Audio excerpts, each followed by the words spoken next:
নমস্কার, প্রবীরবাবু বলছেন? বলছি।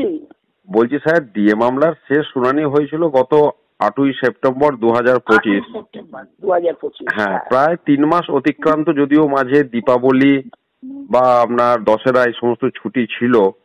তো স্বাভাবিকভাবেই সাধারণ মানুষ উদ্বিগ্ন, কবে জাজমেন্ট আসবে। আপনি ডিএ মামলার সাথে বহুদিন ধরে সরাসরি যুক্ত আছেন, তো এই বিষয়ে যদি একটু আলোকপাত করেন স্যার। আমি ডিএ মামলার সঙ্গে প্রথম থেকেই যুক্ত আছি।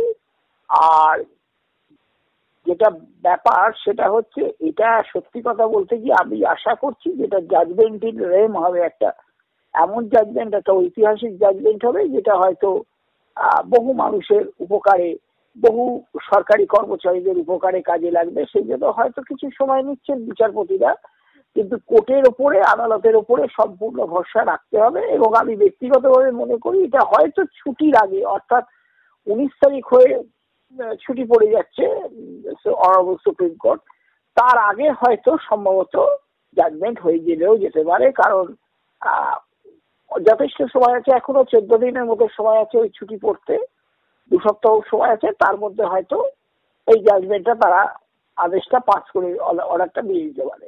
মানে আপনি 19শে ডিসেম্বর থেকে উইন্টার ভ্যাকেশনের কথা বলছেন? উইন্টার ভ্যাকেশনের কথা বলছি, তার আগে দিয়ে দিতে পারে। এটা আমার ধারণা, আমার আশা, আমার। এবং আদালতই হচ্ছে এখন মানুষের একমাত্র ভরসাস্থল, সুতরাং সেখানে ভরসা রাখতে হবে মানুষকে। অর্থাৎ আপনার ধারণা থেকে আপনি বলছেন যে 19শে ডিসেম্বরের মধ্যে রায়দান হতে পারে? হতে পারে, অবশ্যই হতে পারে, এটা যথেষ্ট সম্ভাবনা রয়েছে। কারণ সাধারণত ছুটির আগে এইগুলি হয়ে যায়, এবং বেশ অনেকদিনই হয়ে গেছে, অর্থাৎ প্রায় 3.5 মাসের মতো অতিক্রান্ত হচ্ছে ওই সময় ধরলে। কারণ সেক্ষেত্রে হয়তো ওই সময়ের মধ্যে তারা ওই ছুটির আগে হয়তো তারা জাজমেন্টটি প্রনাউন্স করে দিতে পারেন 2 মহামান্য বিচারপতি। এটা আমার আশা।